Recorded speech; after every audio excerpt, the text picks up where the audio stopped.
Que sí, que es verdad que en este programa nos lo pasamos sumamente bien y Daniel tiene que hacer desde el control. Chicos, haya paz, que tenemos que empezar.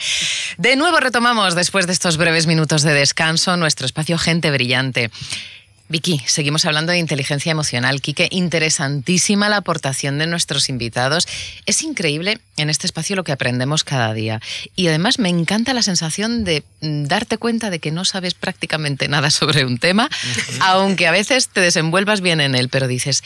Madre mía, el recorrido que tengo por delante y todo lo que me queda por saber. Pues eso es precioso. Esa sensación a mí me encanta. La sensación de sentir que solamente sea a lo mejor un 5% de todo lo que hay. Y con ese 5%, los cambios que he logrado conseguir, es que es una pasada. Dices, imagínate si supiese ese 100%. Sabes que al final la idea es seguir siendo un eterno aprendiz de la vida, que la vida tiene muchísimo por dar y ese es el encanto además de la vida. O sea, las personas que dicen, no, yo ya lo sé todo y tal.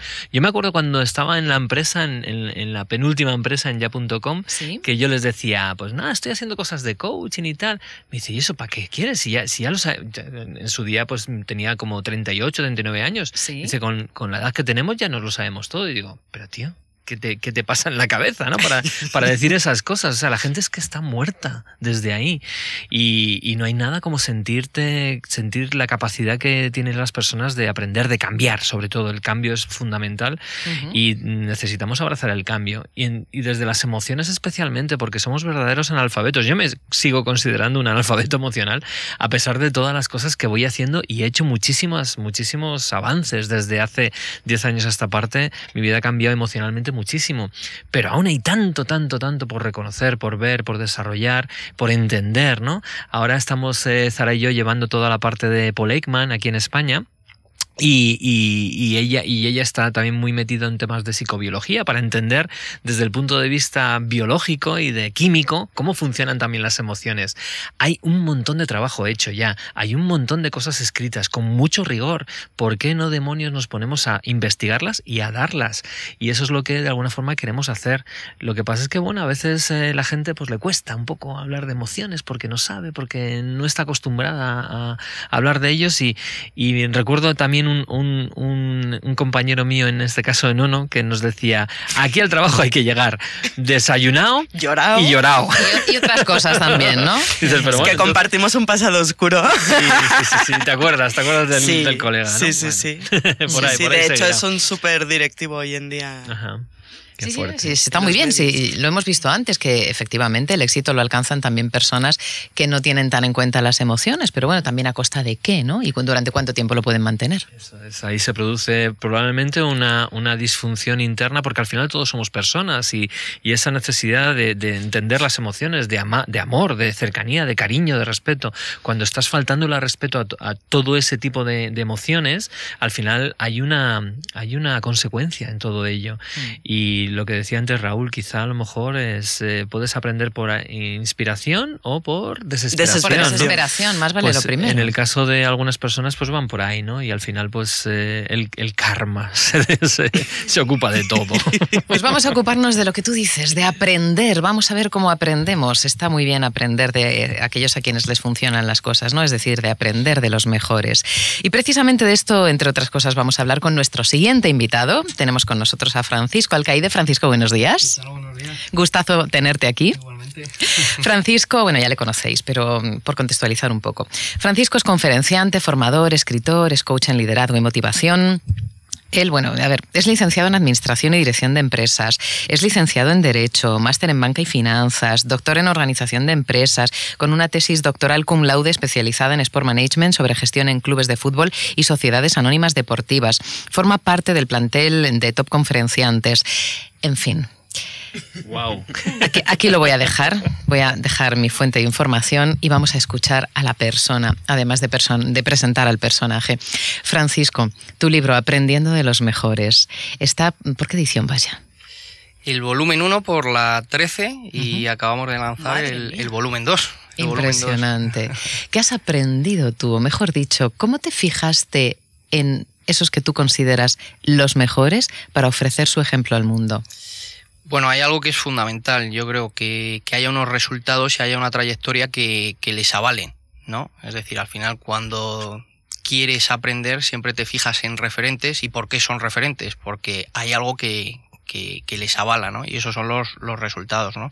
Entonces son personas que tienen una trayectoria detrás y luego podemos conocer aquellas claves que les han llevado a conseguir esos resultados, ¿no? Y en el libro, bueno, son personajes conocidos a nivel mundial, la mayoría, ¿no? ¿Nos puedes poner ejemplos? Pues en el volumen 1 tenemos desde empresarios como Jeff Bezos, tenemos a Richard Branson, tenemos a Amancio Ortega, tenemos gente del deporte como Michael Jordan, Phil Jackson, tenemos gente espiritual también, Rumi, tenemos a Deepak Chopra, tenemos a Luis Hay. Es una variedad en torno a 5 ámbitos, que es el emprendimiento, el liderazgo, el desarrollo personal, la libertad financiera y la espiritualidad, ¿no? ¿Crees que esos 5 ámbitos están relacionados entre sí? Totalmente, ¿Sí? totalmente. Todos los ámbitos están interrelacionados entre sí, ¿no? Y Enrique estaba comentando algo y que tú decías que muchas veces es cierto que hay gente que no tiene en cuenta las emociones y hemos dicho consiguen ese éxito, pero el éxito exterior sin éxito interior te deja vacío. O sea, todo está interrelacionado, ¿no? Claro que sí. ¿Y qué importancia le concedes tú a las emociones? Básicas, todo. ¿Básico? Somos emociones con piernas, ¿no? Las emociones, aunque se nieguen o se oculten, no desaparecen. Pero fíjate que tú tienes el aspecto de ser una persona como... permíteme, no sé si poco emocional o que exteriorizas poco las emociones. Esa es la impresión que me da. Pero eso es importante, que no se exterioricen no quiere decir que no existan, ¿no? O que no se sientan, ¿no? Esa es la cuestión. Emociones tenemos todos y cada uno también las canaliza de una manera diferente, ¿no? Esto es como la pasión. Uno puede ser una persona muy apasionada y también tranquila. Pasión no es gesticular mucho, pasión no es hacer muchos aspavientos, ¿no? Se puede ser muy apasionado y también tranquilo, ¿no? Los personajes que has escogido para tus 2 libros, imagino que hacen una buena gestión de sus emociones, o simplemente hay algunos que sí y otros que un poco menos, pero tienen éxito en otros campos. Y yo creo que al hablar de los personajes, esto también pasa mucho en los directivos. Yo creo que hay que ser justo, que muchas veces exigimos demasiado de las personas. Entonces parece que cuando alguien sale en un libro o alguien es directivo, lo sabe todo, ¿no? Es decir, a los directivos muchas veces se les critica muchas cosas, pero somos poco condescendientes con ellos. Parece que un directivo tiene que hablar bien en público, saber negociar, ser emocionalmente inteligente, ¿no? Son personas también, al final hay que conseguir resultados y también cada uno de nosotros intentamos avanzar con los recursos internos que tenemos, intentamos compensar el resto, ¿no? Es decir, nadie es perfecto. Ser líder no significa ser perfecto, ¿no? ¿Ser líder es sinónimo de tener éxito? Ser líder es sinónimo de tener éxito, lo único que habría que definir qué significa tener éxito, ¿no? Y para mí es una adecuada combinación de resultados, que creo que es importante, los resultados también son importantes, valores, pasión y algo muy importante que anticipaba Enrique, que es afecto. Yo creo que el afecto, el cariño es la variable más importante para ser feliz. Yo creo que se pueden prescindir de muchas cosas en la vida, pero no se puede prescindir de afecto, de cariño. ¿Quieres decir de recibirlo? De recibirlo, fundamental, pero de darlo también, porque si no lo das, estás contenido, ¿no? Es decir, es un flujo, yo creo que es un flujo, dar y recibir son 2 caras de la misma moneda, ¿no? Claro, pero por ejemplo, en algunos ámbitos que has mencionado, el del desarrollo personal, sí que es verdad que está como muy aceptado aquello de dar cariño y todo esto, pero en el mundo empresarial a lo mejor no está tan bien visto, ¿no? O se considera como una debilidad el dar cariño. Es que también yo creo que muchas veces el problema es la interpretación que damos al concepto. ¿Qué es pasión? ¿Qué es cariño? No es ir dándose abrazos por los despachos, por los pasillos. Lo mismo la pasión, no es ir dando saltos. Eso se puede transmitir de muchas maneras. Un directivo a su equipo con que le mande un WhatsApp está bien, es decir, hay muchas formas de demostrar ese cariño, ¿no? Parece que también las emociones están sobrevaloradas en el sentido de que ser emocional es armar espectáculo de la emoción, ¿no? Yo creo que también se habla mucho de las emociones y las personas somos equilibrio, razón, emoción. Es decir, hablamos emociones, pero también somos razón. Y hay que conseguir un adecuado equilibrio entre las 2 partes, ¿no? Las personas que tú has reflejado en los libros, claro, cada una es de una manera diferente, Puestos a evaluarles desde ese equilibrio entre razón y emoción, ¿hacia dónde crees tú que tira la mayoría? ¿Dónde pesa más a la hora de tomar decisiones? ¿Dónde le ponen más carga? ¿En la razón o en la emoción? ¿En el corazón o en el cerebro?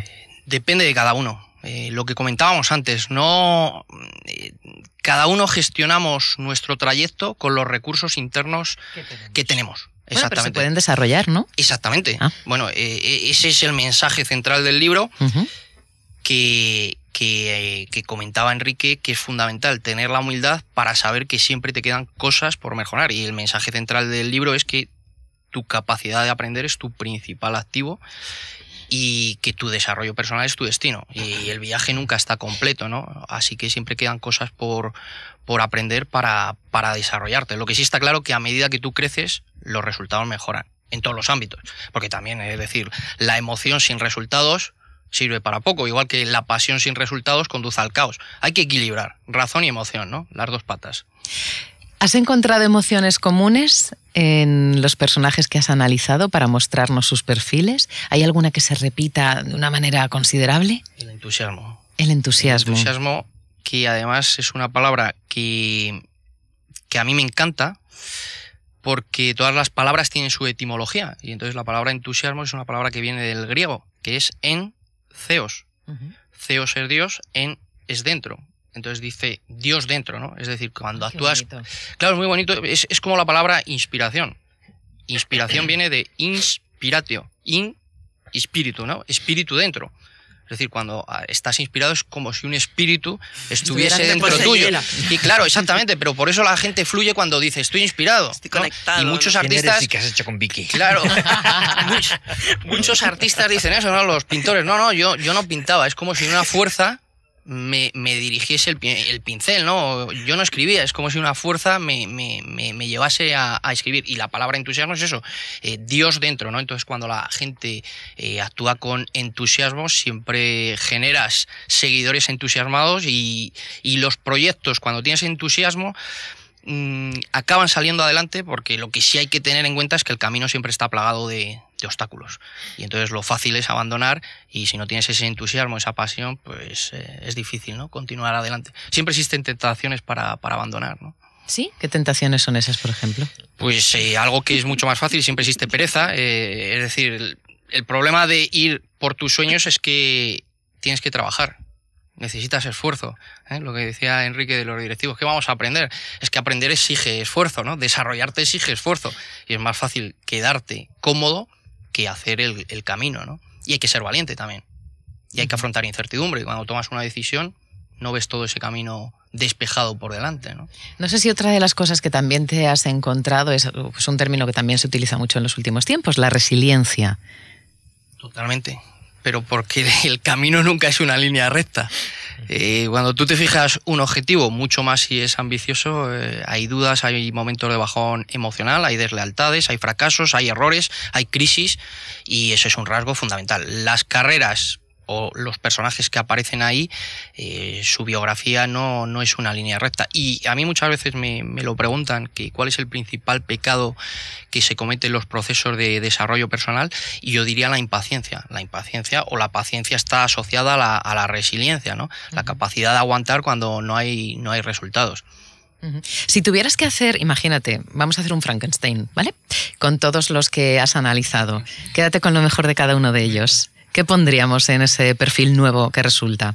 Lo mejor de cada uno, pero en global, ¿te refieres? Sí. O... Si tú tuvieras que hacer un perfil ideal con las cualidades buenas de cada uno de los personajes que has analizado, ¿qué saldría de ahí?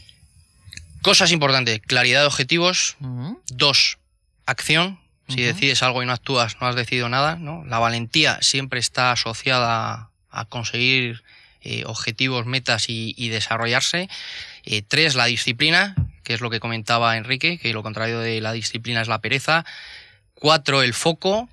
5, la paciencia. 6, algo fundamental, la autorresponsabilidad. Es muy fácil buscar excusas, quejas para justificar por qué tu vida no es como te gustaría que fuese. 7, la determinación.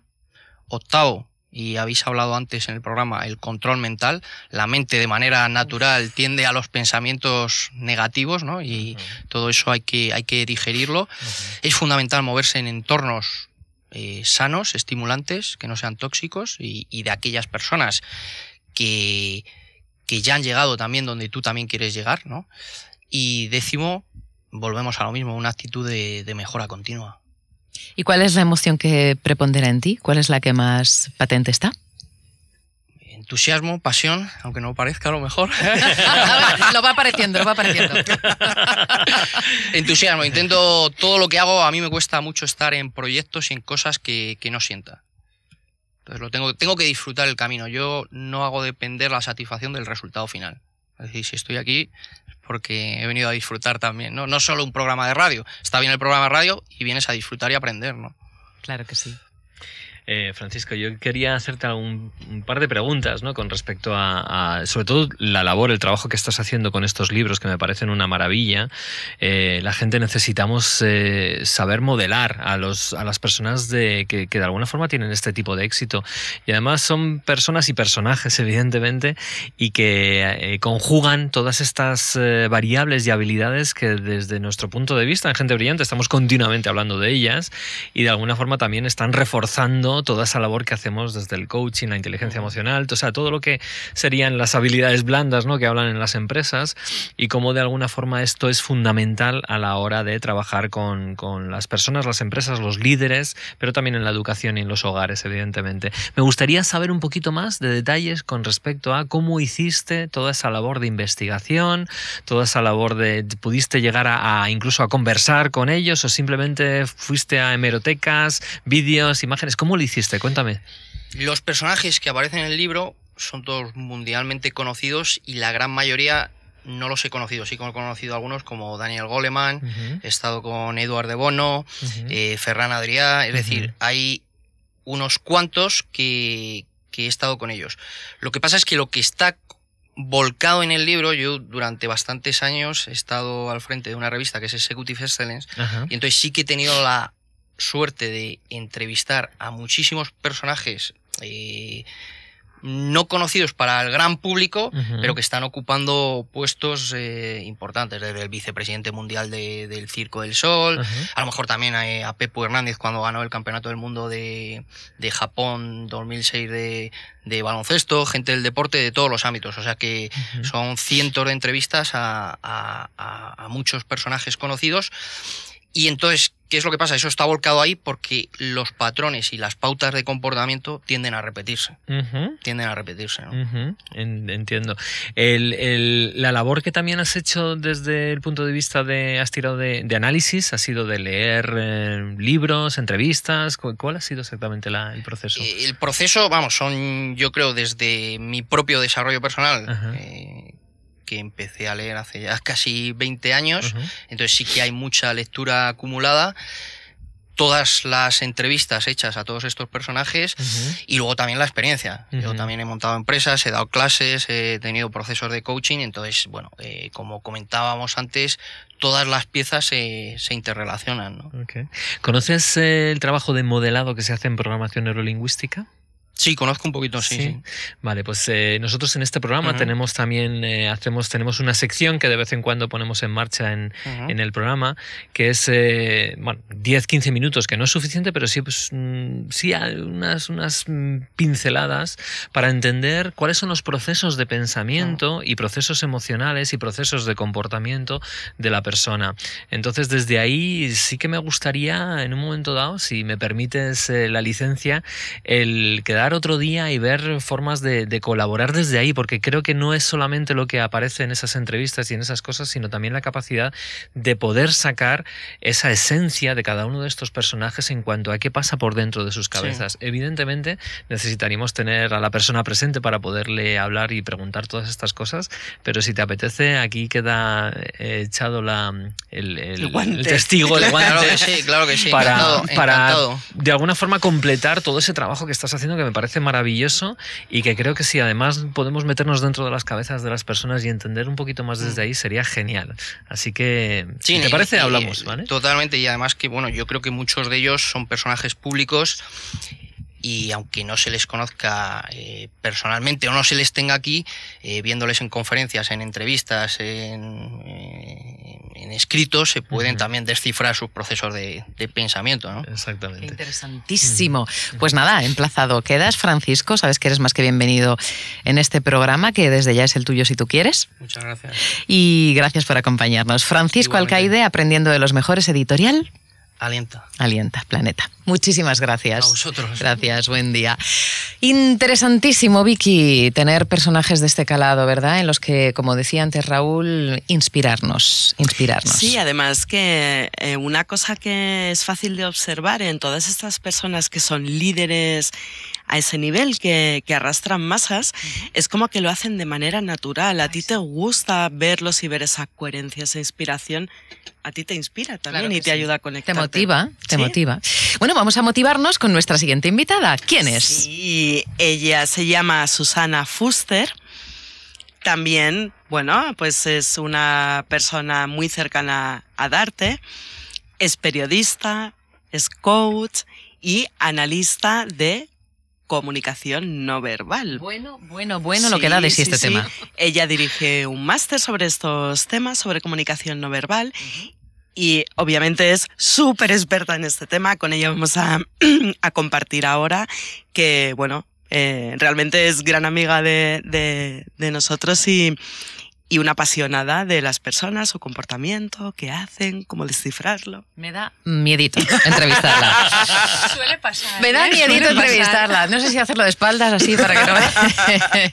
¿Cómo estás, Susana? Bienvenida. Encantada de estar con vosotros. Es un placer recibirte. Bueno, la verdad es que tu trayectoria te precede y sí que es cierto que el máster que diriges tiene muchas cosas que en este programa abordamos y que además en las que creemos firmemente, ¿no? Y por las que trabajamos cada día. Análisis del comportamiento no verbal, pero tan importante es el lenguaje no verbal, Susana. ¿Podemos conocer cuáles son las emociones que siente una persona por los gestos que hace? Fundamental. Las emociones son absolutamente todo y lo estamos contando y lo estáis contando a lo largo de este programa. ¿Y cómo se transmiten esas emociones? Pues sobre todo a través de nuestra comunicación no verbal, a través de nuestro comportamiento. Controlamos mucho el qué decimos, le damos muchas vueltas a ese qué, pues cómo voy a hacer esto, qué haré, qué diré, pero sin embargo el cómo está ahí, el cómo lo expresamos siempre. ¿Y cómo lo hacemos? Pues a través de nuestro lenguaje corporal, como decías, de la kinesia, que llamamos un poco los expertos, y si queréis ahora hablamos un poco de ello, es decir, de las expresiones faciales, de los gestos, de las distancias que mantenemos con las personas, del contacto físico o la ausencia de contacto con ellos, de cómo los miramos, e incluso, no solo eso, del paralenguaje, de la prosodia emocional, es decir, de nuestra voz, de cómo esas emociones se transmiten a través de la voz, con nuestro timbre, con nuestra entonación, con nuestras pausas, con nuestros silencios. Así que imagínate lo importante que es la comunicación no verbal. Esto es un mundo. Así es. Esto es un mundo. Bien, para relacionarnos bien con otra persona, ¿qué tenemos que hacer? Espera, voy a ver si me explico un poquito mejor. Tenemos evidentemente que gestionar bien nuestras emociones, ¿no? Para tener éxito en las relaciones. Fundamental. Pero claro, ¿qué gestos son los que han de acompañar, o mejor dicho, a ti qué te indica, qué gesto te indica que la relación no está yendo bien? Bueno, vamos a ver. El problema de todo esto es que siempre cuando hablamos de estos temas, siempre preguntamos lo mismo. ¿Y hay un gesto? ¿Y con este gesto ya? Pues no, porque eso sería la panacea, ¿no? Oye, si me permitís el breve paréntesis, Sí, a veces parece nos sea. escriben personas en la escuela preguntando: ¿y no tendréis algún curso para ligar?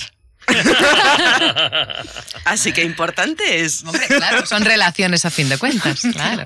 Hay algunas técnicas de seducción relacionadas con comportamiento no verbal, por ejemplo, las miradas, ¿no? ¿Qué te dice una mirada a la hora de seducir? Todo depende de qué estés buscando y qué quieras hacer, ¿no? Hablábamos de liderazgo, comentaba Francisco, comentaba Enrique. Yo creo que el liderazgo está también muy relacionado con la comunicación no verbal. ¿Por qué? Porque un buen líder tiene que saber comunicar con su cuerpo, no solo con sus palabras. Tiene que saber dirigirse a esas personas que tiene enfrente. Esa expresión facial tiene que ser acorde. Esa expresión tiene que ser una expresión de satisfacción, de alegría. No podemos ir con esta cara triste o con ira todo el día. Nuestro cuerpo tiene que tener unas posturas abiertas, unas posturas expansivas. No podemos ir todo el día encorvados, porque ¿qué te está transmitiendo una persona que va todo el día encorvada o que va con un rictus serio, ¿no? ¿Qué transmite? ¿Qué dirías tú que transmites si yo apareciera aquí toda encorvada, con el ceño fruncido, los labios apretados? Pues pensaría que estás reflexionando acerca de algo que te ha podido pasar o que llevas una temporada en la que no te encuentras muy a gusto con lo que te sucede. O que... necesitas ir al lavabo. Que te pesa la vida. O que tienes escoliosis.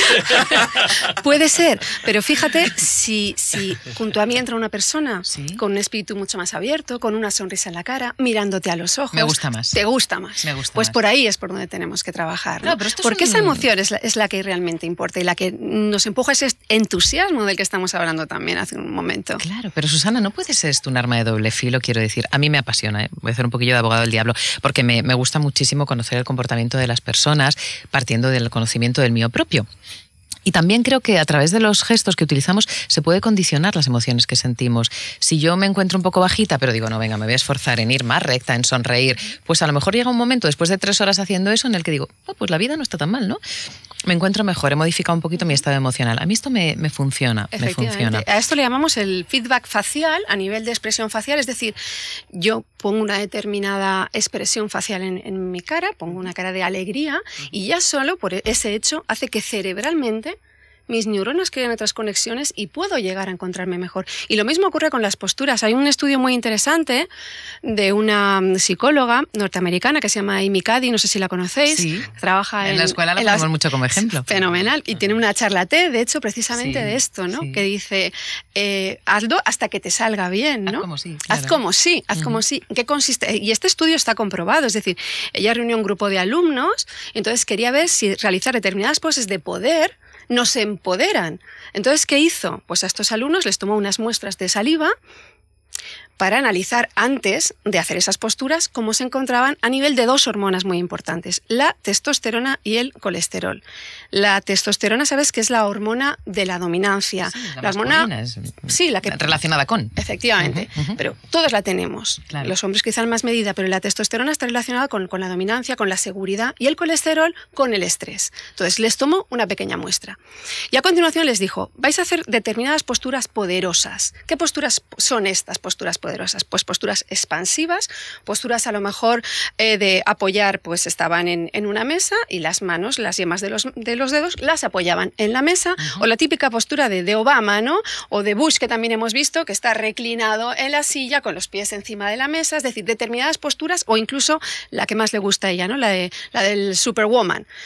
Piernas abiertas, recta, brazos aquí en jarras y aquí aguantamos durante 2 minutos. ¿Qué pasó después de que estuvieran estas personas, estos estudiantes, 2 minutos haciendo esas posturas? Pues que realmente la testosterona aumentó y disminuyó el cortisol. Por eso ya dice, hazlo hasta que realmente lo sientas. Al principio te va a costar.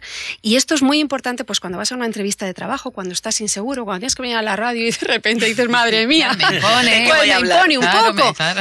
Pues eso está muy bien. Vamos a hacerlo en privado, ¿no? Pero y yo en muchos cursos lo hago. Le digo a los alumnos, vamos a ponernos de pie, vamos a dar 2 minutos aquí. ¿Y ahora qué pasa? Y cambia esa actitud, y cambia ese gesto. Y cambia esa manera de enfrentarse a la situación. Sí. En la modificación de conducta animal, de comportamiento animal, cuando rehabilitas a un animal que tiene cualquier problema, una de las partes por donde primero se empieza a trabajar es cambiando su postura. Modificar la postura modifica el estado de ese animal. Muy rápido. Los animales pasa muy rápido, además. Sí. O sea, si te lo encuentras encogidito, pues a lo mejor ayudarle a que... a que suba el rabito, a cambiar esa postura, cambia su estado. Como no hay esas interferencias que tenemos nosotros, se observa de una forma muy pura, porque pasa muy rápido. No está el perjuicio. Claro. Es que en el fondo nos parecemos mucho en muchos aspectos. Tenemos una base animal. Claro, tenemos una base animal. Lo que nos caracteriza como especie es la razón, efectivamente, pero al final somos seres emocionales que razonamos. O sea, la emoción es la que decide y la razón acaba justificando, ¿no? Y en ese sentido, claro que nos parecemos muchísimo. Entonces, claro. Susana, por ejemplo, para que sea muy, muy útil tu presencia hoy en este programa, creo que puede venir muy bien a gente que está a punto de enfrentarse a una situación incómoda. Has mencionado una entrevista de trabajo o la defensa de un proyecto o una reunión muy importante en la que se están jugando mucho. Algo que realmente les importa y que les acobarda, que les hace sentir pequeños, no capaces, no voy a poder hacer esto, me van a manejar los nervios, me va a salir mal. ¿Qué les podríamos recomendar con respecto a toda la materia de la que tú te ocupas para que vayan empoderados a ese momento? Bueno, primero tienen que ser conscientes de cómo están.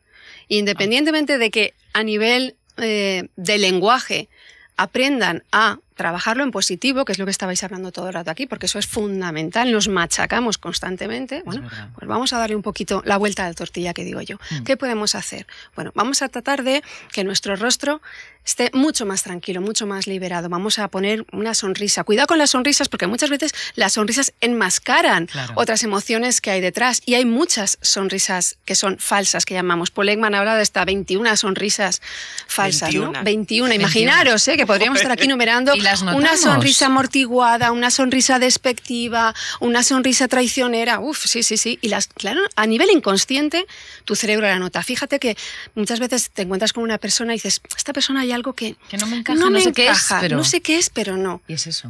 ¿Qué es eso? Que tu cerebro sí que lo ha captado. Lo que pasa es que hasta este momento no eras consciente. ¿Qué tratamos? Pues de sacar, de aflorar todo esto para que tú aprendas realmente qué es eso de esa persona que no te está gustando. Esa microexpresión que puede haber en un determinado momento de desprecio, que dura muy poquitos segundos y que ves en el rostro, pero que tú no eras consciente que era eso.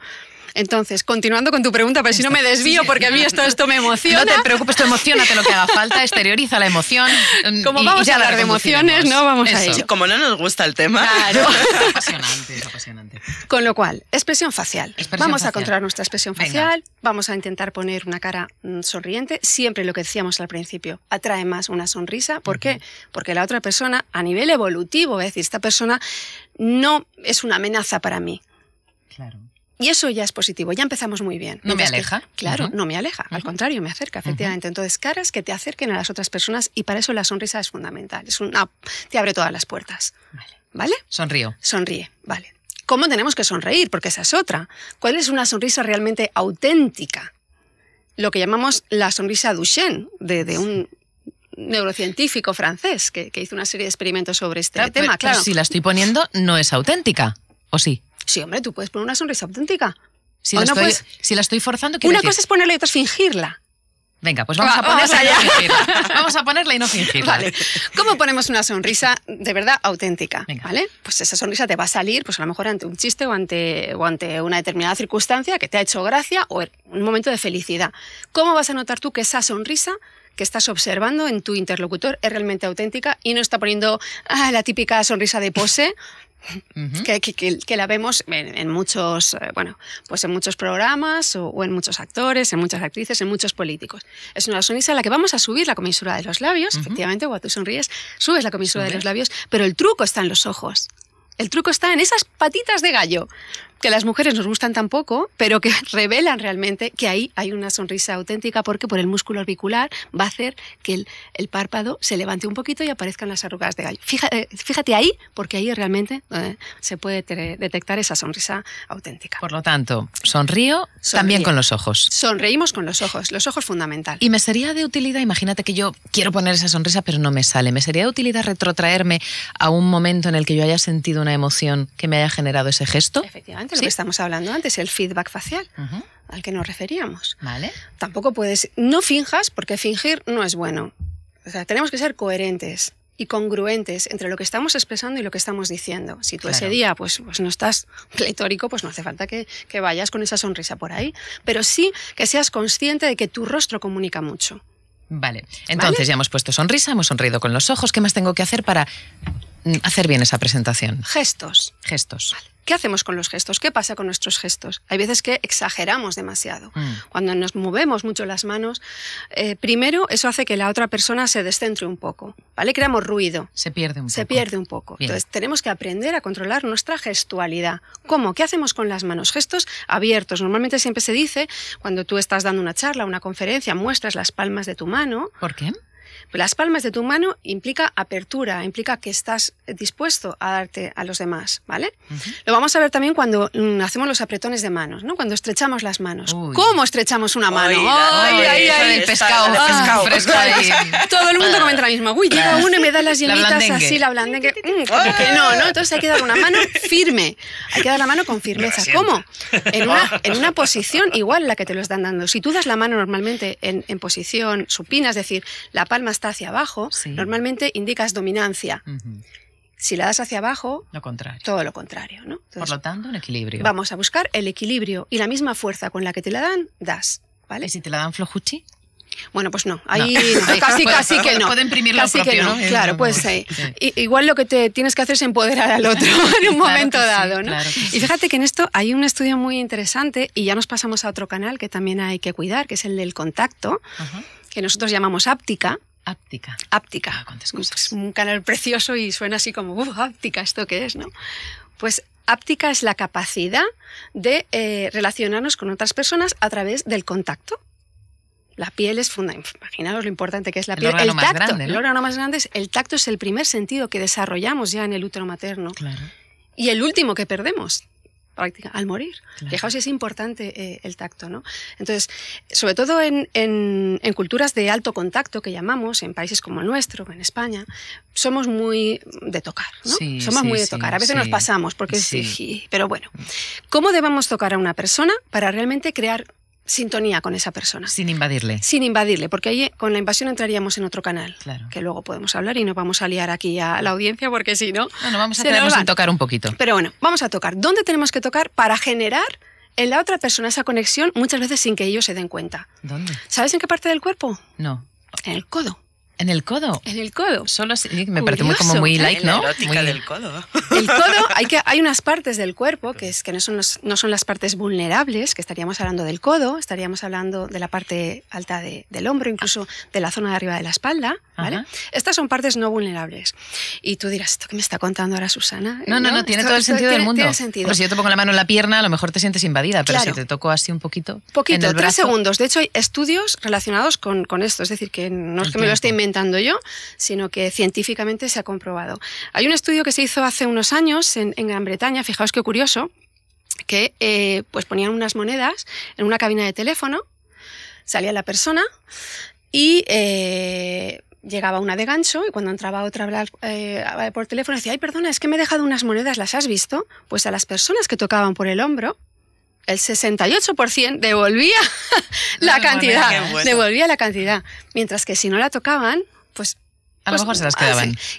Y después también se ha comprobado que hay en el campo médico, por ejemplo, hay mucha más adhesión al tratamiento cuando el médico, y esto es completamente, bueno, es que si te lo pones a pensar, dices, pues es que es así. Tiene sentido. Cuando claro. tiene mucho sentido, ¿no? Mm. Cuando el médico toca al paciente Ujú. por el hombro, la adhesión al tratamiento es mayor y no solo eso, sino que también el paciente considera que ha estado mejor tratado.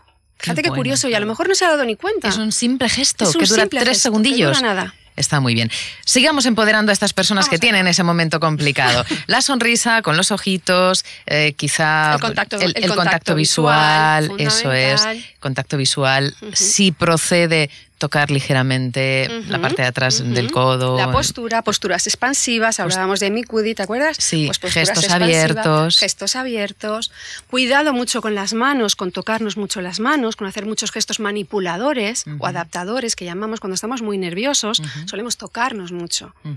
Rascarnos, el Nosotros pelo, vamos- tal. Bueno, pero te voy a decir una cosa, voy aquí a meter mi cosa totalmente, porque es que a mí me sucede, fíjate, dicen que cuando te estás tocando el pelo a lo mejor es que estás incómodo en esa situación, o que a mí me sucede exactamente lo contrario. Yo cuando estoy súper a gusto, estoy todo el rato Estás pumba, ahí. pumba, pumba, pumba, pumba, pumba, pero cuando estoy súper a gusto tengo que estar como en Nirvana, ¿no? Pues, ¿esto va contra lo que suele hacer la mayor parte de la No, gente? pero ¿o sí qué? que es verdad que si yo estuviese aquí todo el rato tocándome el pelo, te estoy distrayendo mucho a ti. Sí, claro, pero yo estaría súper... Quiero decir, si yo fuera tú estaría súper concentrada. Porque cuando yo me concentro mucho en algo y lo estoy disfrutando a tope, Ujú. es cuando lo hago. Ujú. Si a ti te funciona, está bien, pero Sí. tienes que ver si estás en una ¿Qué relación. causa en el otro? ¿Qué estás causando en el otro? Claro, ¿Qué imagen estás proyectando? Sabéis que no Claro. hay una segunda oportunidad para De causar una primera buena impresión. Es verdad, es verdad, es verdad. De todas formas, al decir esto, hay una cosa muy importante en cualquier tipo de análisis que es la línea base. Efectivamente, que es claro. cómo es la persona. Claro. Porque la interpretación va en función de lo que sería la normalidad, entre comillas, para esa persona. Ujú. Claro, claro. Claro, Es que en torno a este mundo de la comunicación, del comportamiento no verbal, hay infinidad de mitos. Entonces dices, este gesto, no, un solo gesto no nos puede dar las Claro. claves. Hay que buscar lo que llamo las 3 Cs de la comunicación no verbal. La coherencia, la congruencia y el conjunto. Claro. que las tres abundan en lo mismo, es cierto. Yo me gustaría preguntarte, Susana, ¿cuál es tu opinión con respecto a... nosotros es verdad que últimamente estamos metiendo cositas en Darte de temas de lenguaje no verbal y de emociones y todo desde la perspectiva de Paul Ekman, como bien sabes.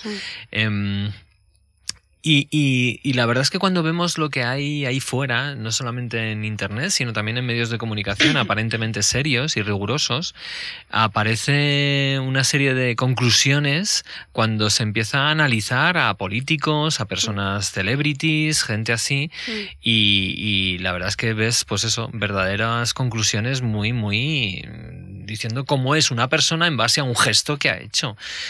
¿Cuál es tu opinión al respecto? Pues yo coincido plenamente en tu idea. Lo que estamos diciendo, no podemos valorar a una persona por un solo gesto. ¿Qué pasa? Que a nivel de medios de comunicación pues llama mucho la atención, claro. y se juega mucho con esto, pero hay que ser muy cautos y hay que tratar este tema con el rigor científico que se merece, ¿no? Y luego analizar varios canales, no solo un canal. Cuanto más información tengas, mejor, y cuanto más conozcas de esa persona, mejor, porque realmente la clave va a estar precisamente lo que decía Vicky, conocer ese comportamiento de esa persona, y cuando se produce ese cambio de comportamiento, ahí es donde vamos a ver qué está pasando realmente. Yo siempre digo que con la comunicación no verbal podemos ver a la persona, pero no lo que está sintiendo ni lo que está experimentando. No te puedes meter en la mente de esa persona, ¿no? Entonces, ¿qué hay que hacer? Preguntar. Está claro que el mundo del conocimiento de uno mismo es, no sé si infinito, pero es muy extenso, y tener a nuestro lado a profesionales como tú nos ayuda a conocernos mejor y a tener más éxito en las relaciones que entablamos, que a fin de cuentas yo creo que es lo que perseguimos muchos, ¿no? Conseguir el bienestar a través de también generar bienestar en otros. Eso es. Susana Fuster, muchísimas gracias por acompañarnos, un lujazo, y yo creo que, ¿qué tal ha ido? ¿Cómo me has visto? ¿Cómo me has percibido? ¿Mis gestos? Todo eso. Fenomenal. Yo creo que sí que me sonreías, ¿no? Sí, ¿no? Sí, porque estaba emocionada, sí. Te sonreía de verdad con los ojitos. Muchísimas gracias, Susana. A vosotros, gracias. un placer.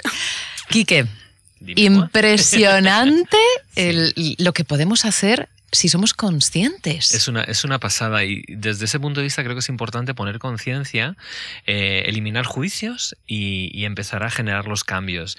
Y en este mundo el saber no ocupa lugar desde el punto de vista de emociones, de lenguaje no verbal, la voz, todo lo que nos está diciendo Susana. Es una pasada la cantidad de cosas que podemos hacer.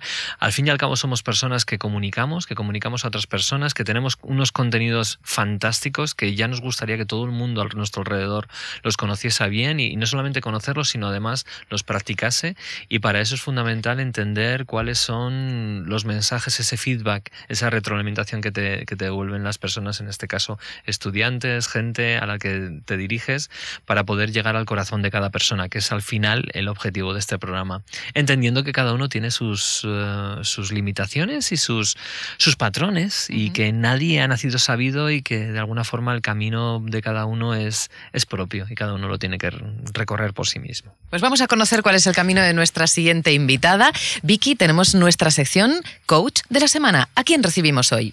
Sí, hoy tenemos en la línea de lo que estamos hablando, inteligencia emocional, reconocimiento de emociones, tenemos a Zara Beltrán. Ella es morfopsicóloga, que bueno, ya veréis que ahora nos vamos a quedar otro rato enganchadísimos como con Susana, porque esto da para muchísimo, es súper interesante poder saber más del comportamiento de las personas, poder entender qué pasa en los demás, por qué hacen lo que hacen. Y bueno, en este campo Zara es una súper experta, así que ha venido a compartir con nosotros cómo lo hace. Zara Beltrán, buenos días, bienvenida. Buenos días, muchas gracias. Zara, ¿qué es la morfopsicología? Porque tú eres coach y morfopsicóloga. ¿Qué es la morfopsicología? Es que vamos descubriendo cosas nuevas según avanza el programa. Es el método que une los rasgos del rostro con la personalidad. Así.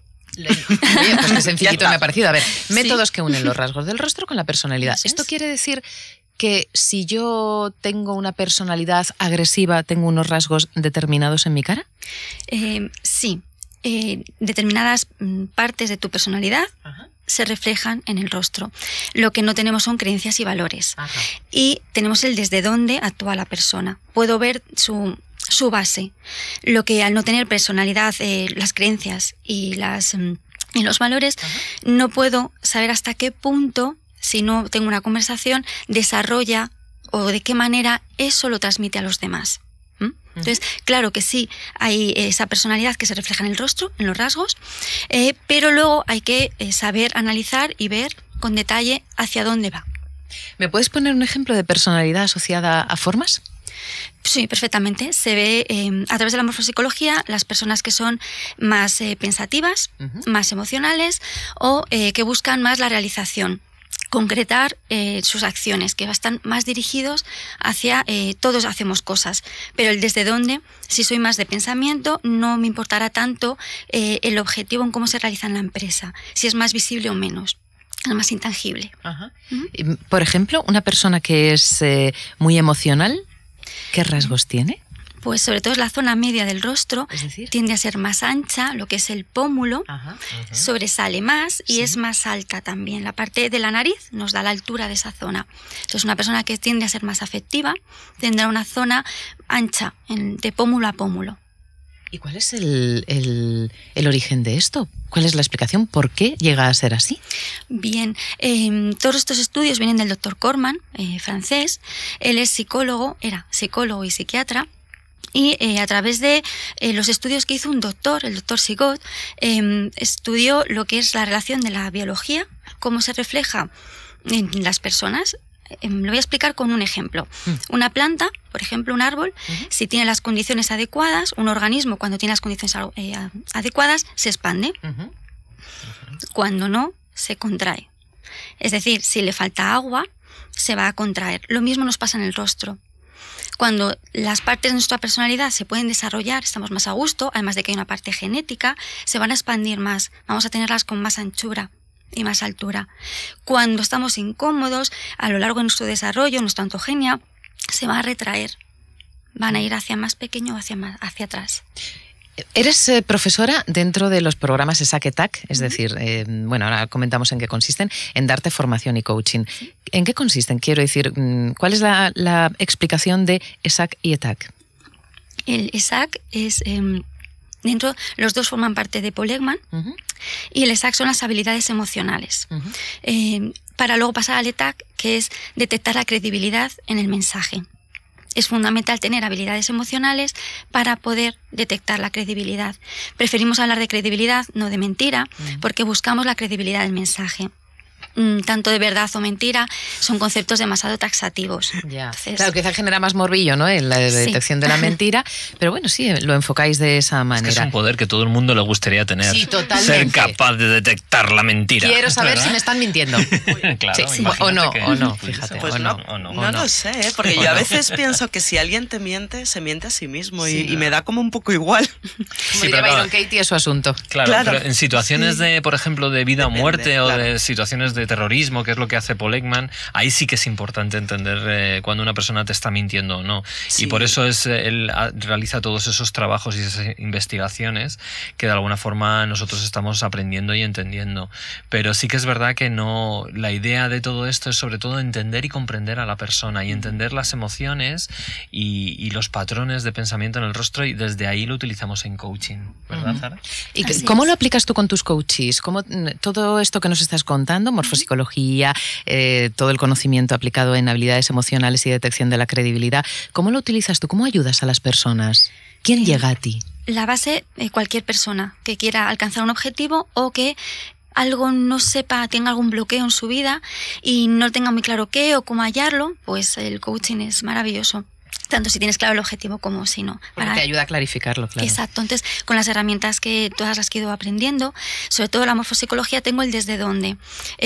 Voy a poner un ejemplo. Una persona que sea muy tendente a distraerse, más a idealizar o a buscar objetivos que sean de crear conceptos. Ideas, exacto. Cuando viene ya con un punto de quiero hacer algo concreto, ya sé a qué se enfrenta, desde dónde está su obstáculo. Entonces tengo su desde dónde. Luego, por supuesto, la escucha activa. Necesito escuchar para saber en qué punto el proceso está. Y luego, además, todo lo que es inteligencia emocional, Paul Ekman, veo en el movimiento de sus expresiones en qué punto emocional está. Claro. Porque, como explicaba Susana, se ven las emociones. Entonces, desde dónde, su rostro, y su manera de expresarse, sus emociones, le puedo perfectamente entender, guiar y acompasar. Es más fácil así. ¿Y no te ha pasado alguna vez que has tenido prejuicios con alguien que se te haya puesto delante por la forma de su cara? No. ¿No? No. A través de Corman hay la primera base. Corman es comprender, nunca juzgar. Si no sabes su desarrollo, su vida personal, qué le ha llevado hasta ahí, no le puedes juzgar. Claro, esto es muy importante. Sí. Claro. ¿Y cuánto dura un proceso de coaching utilizando las habilidades que has aprendido y que enseñas en ESAC, ETAC y la morfopsicología? ¿Cuánto viene a durar un proceso?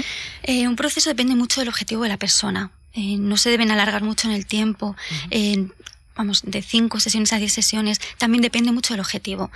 Sí que es verdad que al poder enlazar mejor con sus necesidades es más fácil entenderle, y que también es verdad, siempre decimos en el coaching, es la persona y el tiempo que él te vaya marcando, o él o ella, o sus necesidades, pero es también más fácil y dura menos si puedes conectar más rápido con él. A través del conocimiento que has alcanzado con el estudio de Paul Ekman y todas las formaciones que él imparte, ¿qué herramientas has conseguido?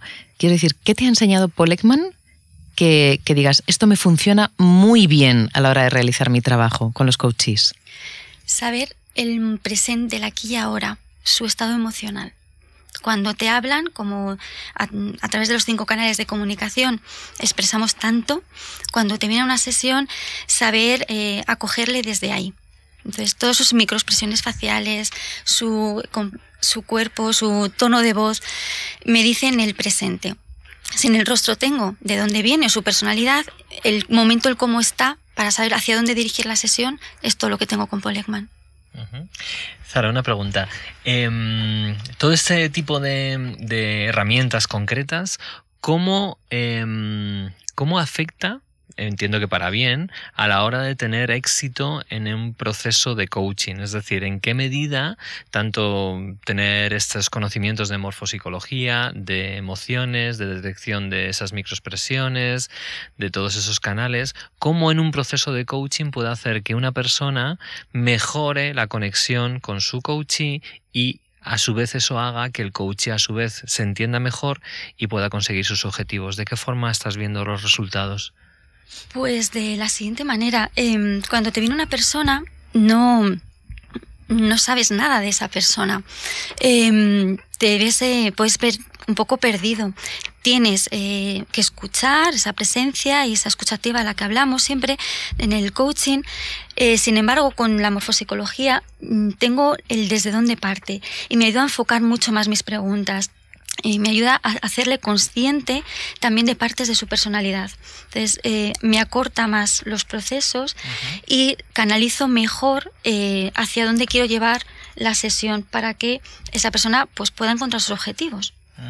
Zara, ¿dónde te pueden encontrar quienes quieran contactar contigo? Quienes de repente digan, yo quiero hacer eso, quiero conseguir mis objetivos con una persona que me trabaje ¿desde dónde? ¿Dónde te contactan? ¿Cómo te encuentran? Tengo una web que es www.morfopsicóloga.com. Morfopsicóloga, entiendo que con la P. Eso es, como psicología, exacto, gracias. Y a través también del correo zara@darteformacion.com. .es. Gracias. Zara@darteformacion.es. Muchísimas gracias, y ya me has dejado a mí con la duda. Ahora me veo al espejo a ver si soy emocional, si tengo esto ancho, si no lo tengo, porque me parece súper interesante. Zara Beltrán, muchísimas gracias. Gracias a ti. Chicos, poquitos minutos, que nos queda un minuto y poco más. Tenemos nuestra... A correr. Vamos a saco con nuestra agenda. ¿Qué tenemos esta semana? Muy bien, pues tenemos un montón de cosas, porque como no paramos, vamos a ir directos al grano y en orden. Primero, recordar a todos nuestros oyentes que casi todos los martes, porque hay algunos que se nos va a escapar a seguir formándose con Frank Puselic. Con Frank, sí. Sí, pero bueno, menos esos días, casi todos los martes tenemos en la Escuela de Arte, Coaching y Formación, en la calle Albasanz, número 38, primera planta de Madrid, cursos de introducción al coaching y también a la morfopsicología, donde podrán conocer a Zara, que es una maravilla poder escucharla ya un ratito más seguido, 4 horitas, una formación introductoria acerca de qué es esta disciplina. Hablaremos también de PNL, de mindfulness, inteligencia emocional, martes. Eso los martes. Pueden consultar en darteformación.es fechas o llamar al teléfono de la escuela 917 959 097. Bien. Me he acordado. Lo tenemos. Me he acordado. Momentos de tensión, pero lo tenemos. Sí, sí. Y ahora cuando Rosa, que yo no llevo las gafas, pueda leer el WhatsApp del programa, nos lo va a recordar. Claro que sí, ahora mismo. Sí. 659 37 58 41. Muy bien. Chicos, nos marchamos. Ha llegado el momento de decir adiós, pero que venimos la semana que viene, que no os vayáis a pensar que Gente Brillante sigue, porque hay muchas cabezas brillantes y queremos enseñároslas todas. Vicky Murcia, directora de Gente Brillante, muchísimas gracias. Enrique Jurado, director de Darte Coaching y Formación. Adiós. Adiós. Adiós a todos. Nos vemos la semana que viene. Chao.